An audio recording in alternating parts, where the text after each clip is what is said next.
નમસ્કાર વિદ્યાર્થી મિત્રો, પરિશ્રમ એજ્યુકેશનમાં આપનું સ્વાગત છે. આજે આપણે ધોરણ 9 ધોરણ 11 વિષય અર્થશાસ્ત્ર વિષયાંક છે પ્રકરણ 9 રાષ્ટ્રીય આવક. અગાઉના વિડિયો લેક્ચરની અંદર આપણે જે રાષ્ટ્રીય આવક છે એની માપવાની પદ્ધતિ છે તેનો આપણે અભ્યાસ કર્યો હતો. રાષ્ટ્રીય આવક માપવાની ત્રણ પદ્ધતિ છે: આવક પદ્ધતિ, ખર્ચ પદ્ધતિ અને ત્રીજી જે પદ્ધતિ હતી ઉત્પાદન પદ્ધતિ. કઈ પદ્ધતિ? ઉત્પાદન પદ્ધતિ. અગાઉના વિડિયો લેક્ચરની અંદર આપણે ઉત્પાદન પદ્ધતિનો આપણે અભ્યાસ કર્યો. આજે આપણે જે અભ્યાસ કરવો છે એ આવક પદ્ધતિ અને જે ત્રીજી પદ્ધતિ છે ખર્ચ પદ્ધતિ છે તેનો આપણે અભ્યાસ કરવાનો છે. સૌપ્રથમ જોઈએ આવક પદ્ધતિ. પ્રોફેસર પીગુની વ્યાખ્યા પરથી, જે અર્થશાસ્ત્રી છે એની વ્યાખ્યા ઉપરથી આ ખ્યાલ છે અથવા પદ્ધતિ છે એ વિકસાવવામાં આવી કે કયા અર્થશાસ્ત્ર અથવા કયા પ્રોફેસર છે તેની વ્યાખ્યા પરથી આવક પદ્ધતિ છે એ વિકસાવવામાં આવી તો પ્રોફેસર પીગુ. હવે એની વ્યાખ્યા જોઈએ. વર્ષ દરમિયાન, એક વર્ષ દરમિયાન દેશના નાગરિકો એટલે દેશના લોકો અને રાજ્ય એટલે સરકાર, દેશના લોકો અને સરકાર જે આવક પ્રાપ્ત કરે છે કે વર્ષ દરમિયાન દેશના નાગરિકો અને રાજ્ય જે આવક પ્રાપ્ત કરે તેનો સરવાળો કરવાથી આપણને રાષ્ટ્રીય આવક મળે છે. શું મળે છે? રાષ્ટ્રીય આવક. હું નોકરી કરું તો મને જે આવક મળે એ રાષ્ટ્રીય આવકની અંદર સમાવેશ થાય. કોઈ કારીગર છે એ ઉદ્યોગની અંદર કામ કરે અને એને જે આવક મળે તો એનો પણ સમાવેશ થાય. તમે મકાન ભાડે આપો છો અને જે તમને આવક મળે એ આવકનો પણ સમાવેશ થાય. એટલે વર્ષ દરમિયાન દેશના જે નાગરિકો છે અને સરકાર છે જે આવક પ્રાપ્ત કરે છે તેનો સરવાળો એટલે રાષ્ટ્રીય આવક. ટૂંકમાં કેવું હોય તો ઉત્પાદનના જે ચારે સાધનો છે, ઉત્પાદનના ચારે સાધનો છે એનો જે વપરાશ કરવાથી અને એના બદલામાં જે વળતર સ્વરૂપે જે વસ્તુ મળે છે એનો આપણે સરવાળો કરીએ તો પણ આપણે રાષ્ટ્રીય આવક મળે.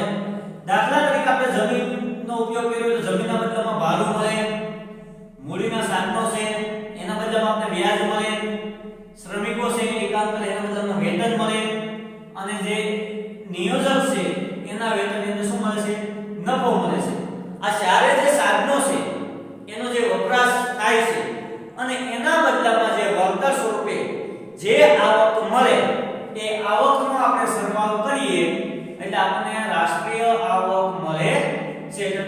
એક વર્ષ દરમિયાન દેશના નાગરિકો દ્વારા જે ઉત્પાદનના સાધનો જોડાયેલા છે એના વળતર સ્વરૂપે જે આવક મળે એનો સમાવેશ રાષ્ટ્રીય આવકની અંદર થાય છે. એટલી બાબતો તમારે યાદ રાખવાની. આ વ્યાખ્યા આપણે બહાર રાખવાની. ઉત્પાદનના ચારે સાધનોના વળતર સ્વરૂપે જે આવક મળે એ આવક છે તેનો સરવાળો કરવાથી આપણે રાષ્ટ્રીય આવક છે તે મળે છે.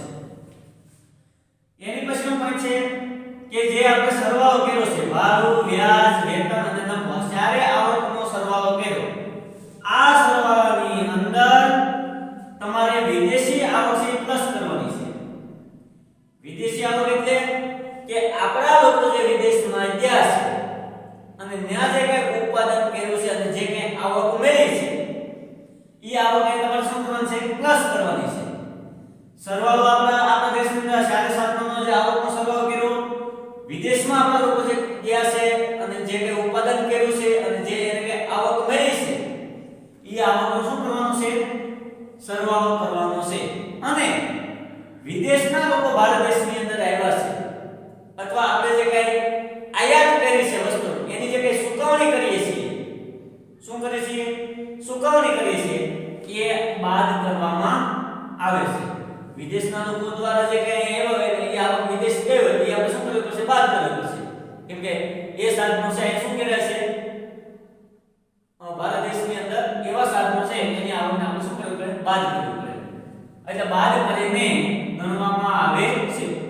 ઉત્પાદનના સારી સાધનોના વર્ગ સ્વરૂપે છે જે આવક છે એનો સરવાળો કરવાનો, વિદેશી આવક છે એનું શું કરવાનું પ્લસ કરવાની, માઈનસ વિદેશી સાધનોની જે ચૂકવણી છે, વિદેશના લોકો ભારત દેશની અંદર જે કઈ આવક પ્રાપ્ત કરી છે એ આવકને શું કરવામાં આવે છે બાદ કરવામાં આવે છે.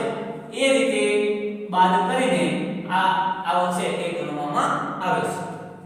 હવે જે આ આવક પદ્ધતિ છે એની મહત્વની બાબતો કઈ કઈ આવક ગણવી, સાધનોની આવક ગણવી. સાધનોની આવક ગણવી એટલે ઉત્પાદનના સાધનો કેટલા છે 4 છે. દાખલા તરીકે ભાડું જમીન. પહેલી વાત આપણે જમીન કે જમીન જો તમે ભાડે આપી હોય અને એના બદલામાં તમને જો ભાડું મળતું હોય તો એ આવક છે રાષ્ટ્રીય આવકની અંદર શું કરવામાં આવે છે ગણવામાં આવે છે. મકાન તમારી પાસે છે અને તમે મકાન બીજાને ભાડે આપ્યું છે અને જે આવક મળે છે તો એ આવક છે એ પણ રાષ્ટ્રીય આવકની અંદર ગણવામાં આવે છે. સમજાય વસ્તુ? તમે જે જમીન મકાન જે ભાડે આપો છો એ આવક ગણવામાં આવે છે.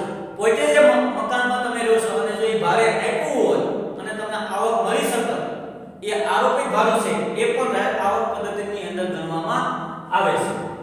એટલે ભાડું છે જમીન છે એના જે તમે ભાડે આપો એ સાધનોની જે ભાડું છે એની આવક ગણવામાં આવે છે. બીજું ઉત્પાદનનું સાધન છે મૂડી. પહેલું જમીન, બીજું છે મૂડી. યંત્રો છે, સાધનો છે, જે કઈ રોકાણ કર્યું છે મૂડી છે, પૈસાનું રોકાણ કર્યું છે એના બદલામાં તમને જે કઈ વ્યાજ મળે છે અને એ વ્યાજની આવક છે એની ગણતરી પણ રાષ્ટ્રીય આવકની અંદર થાય છે. ત્રીજું સાધન છે શ્રમ. ઉત્પાદનના સાધનોની અંદર જે શ્રમિક જોડાયેલો છે, બરોબર, જે શ્રમિક કામ કરે છે અને એ શ્રમિક અને એના બદલામાં જે વર્ગ સ્વરૂપે જે વેતન મળે છે અને જે વેતન મળે છે એ આવકનો પણ સમાવેશ રાષ્ટ્રીય આવકની અંદર થાય છે. ચોથું સાધન છે નિયોજક અને એને શું મળે છે નફો મળે છે અને નફા સ્વરૂપે જે નિયોજકના આવક મળે એની આવક પણ રાષ્ટ્રીય આવકની અંદર ગણવામાં આવે છે. ટૂંકમાં કેવું હોય તો જમીન, મૂડી અને શ્રમ, નિયોજક ને જે કાંઈ આવક મળે છે વર્ગ સ્વરૂપે એ બધી સાધનોની આવક છે એને રાષ્ટ્રીય આવકની અંદર ગણવામાં આવે છે. આ પેલો ઘણીવાર પૂછાય કે કઈ કઈ આવક ગણવામાં આવે. કશારે સાધનોની જે આવક મળે એની રાષ્ટ્રીય આવકની અંદર ગણતરી કરવામાં આવે છે. ન ગણવામાં આવતી આવક કોઈ ભેટ આપી હોય તો એની આવક છે રાષ્ટ્રીય આવકમાં ગણતરી થતી નથી. ઇનામ, કોઈ તમને ઇનામ આપ્યું હોય એ આવકની પણ ગણતરી થતી નથી. ભેટ છે, લૂંટ, કોઈને લૂંટી લીધો હોય અને જે કઈ આવક હોય એની ગણતરી થતી નથી. ચોરી કરી લીધી હોય અને તમારી પાસે જે આવક આવી હોય એ આવકની પણ ગણતરી થતી નથી. બેકારી ભથ્થાની, તમને કામ મળતું નથી અને સરકાર તમને બેકારી ભથ્થું આપે છે તો એ આવકની પણ ગણતરી થતી નથી. વૃદ્ધાવસ્થામાં જે સરકાર પેન્શન આપે એની પણ ગણતરી થતી નથી. એટલે તમને કોઈ લોટરી લાગી હોય તો આવી બધી આવકો છે, બક્ષિસ, ઇનામ, ભેટ, લૂંટ, ચોરી, બેકારી ભથ્થાની આવક, વૃદ્ધ પેન્શન, લોટરી કે લાગી હોય તો આ બધી જે આવકો છે એ બધી જ આવકો છે એની રાષ્ટ્રીય આવકની અંદર ગણતરી થતી નથી. વિકલ્પની અંદર પૂછાય, બેમાંકની અંદર પૂછાય, એક વાક્યની અંદર પૂછાય કે કઈ આવક છે આવક પદ્ધતિમાં ગણવામાં આવતી નથી. તો આ બધી પદ્ધતિની જે આવક છે એ રાષ્ટ્રીય આવકની અંદર ગણવામાં આવતી નથી. ત્રીજો પોઈન્ટ છે સબસિડી બાદ કરવામાં આવે છે. જે કઈ આવક આવી છે એમાં સરકારે જે કઈ સબસિડી આપી છે એ શું કરવામાં આવે છે બાદ કરવામાં આવે છે. સબસિડી એટલે સરકારે જે રાહત આપેલી છે સાધનોની અંદર એને શું કરવામાં આવે છે બાદ કરવામાં આવે છે. ચોથો પોઈન્ટ છે વિદેશી ચોખ્ખી આવક ઉમેરવામાં આવે છે. વિદેશી ચોખ્ખી આવક એટલે કે વિદેશમાંથી અહીંયા આપણે આયાત નિકાસ સાથે આયાત. દાખલા તરીકે આપણે જોયું છે વિદેશી ચોખ્ખી આવક ઉમેરવામાં આવે છે. આપણા લોકો છે વિદેશથી 300 રૂપિયાની આવક મેળવી અને વિદેશમાંથી 200 લોકો છે આવક લઈ ગયા તો આપણે જે 100 રૂપિયા આવક મળી એ ચોખ્ખી વિદેશી આવક છે. તો અહીંયા આવક જાવકમાંથી જે આવક વધે છે એ વિદેશી ચોખ્ખી આવક છે અહીંયા આપણે શું કરવામાં આવે છે ઉમેરવામાં આવે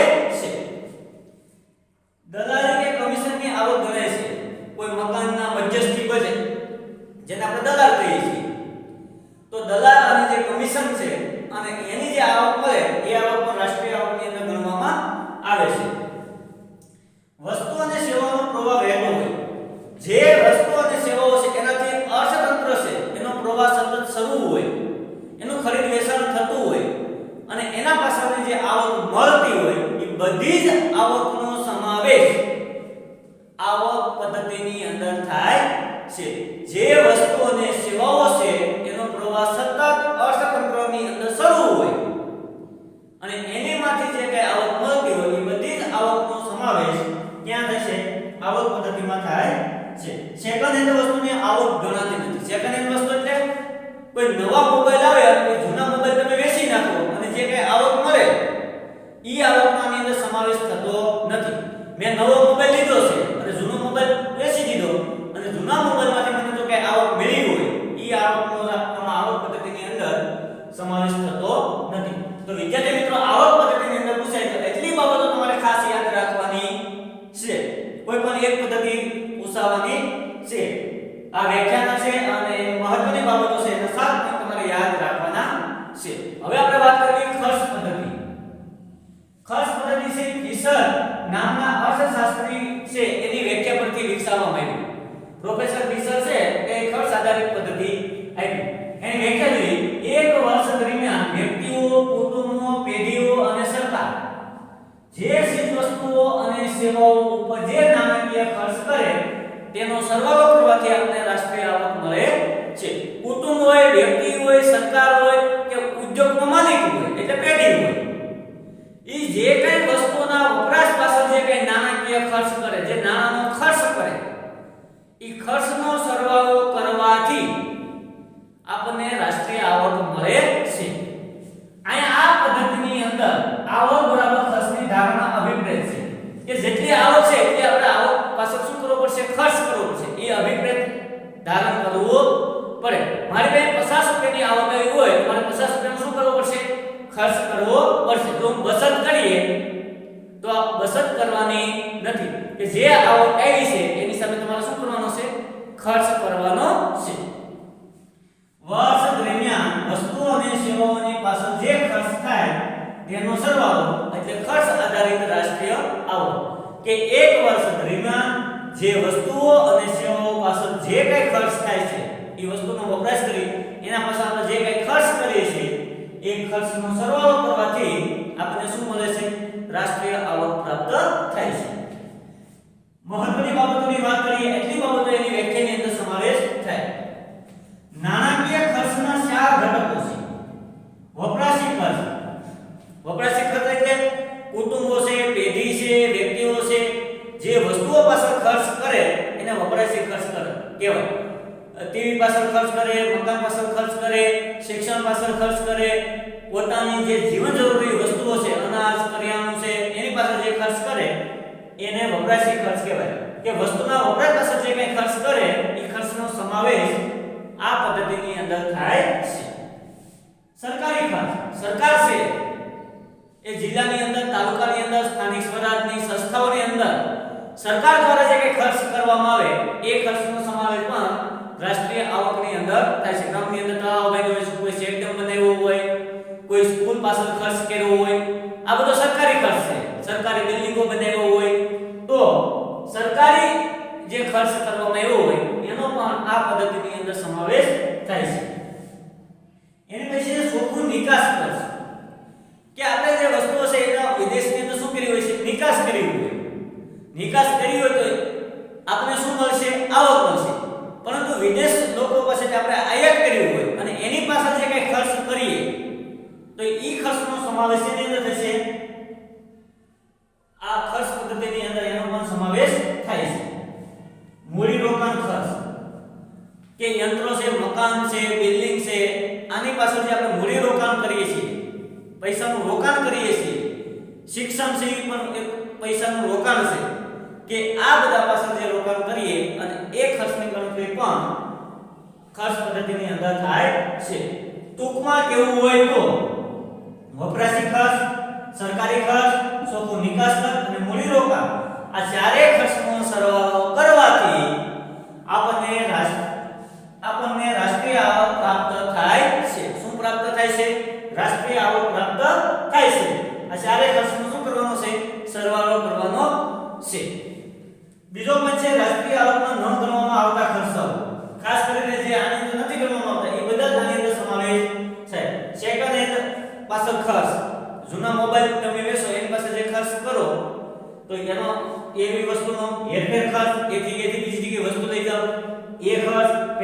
છે, ભથ્થું છે, એની પાસે જે કઈ ખર્ચ કરો છો ઈ ખર્ચનો સમાવેશ આ પદ્ધતિની અંદર થતો નથી. રાષ્ટ્રીય આવકમાં ન ગણવામાં આવતા ખર્ચાઓ આવે છે. એક જ વસ્તુ જૂની વસ્તુઓ પાસે જે ખર્ચ કરો એનો સમાવેશ થતો નથી. હેરફેર પાસે જે કઈ ખર્ચ કરો એક જગ્યાએથી બીજી જગ્યાએ લઈ જવા માટે એનો પણ આની અંદર સમાવેશ થતો નથી. વૃદ્ધ પેન્શન છે, કોઈ પેન્શન આપે એ ખર્ચની, ભથ્થું કોઈ બેકારી ભથ્થું છે, બરોબર, મોંઘવારી ભથ્થું છે, તો એનો સમાવેશ પણ આની અંદર ખર્ચાઓની અંદર થતો નથી. ત્રીજું છે રાષ્ટ્રીય આવકની ગણતરીમાં મુશ્કેલી. આ ખર્ચ પદ્ધતિની એક મુશ્કેલી છે. દાખલા તરીકે ઉદાહરણ જોઈએ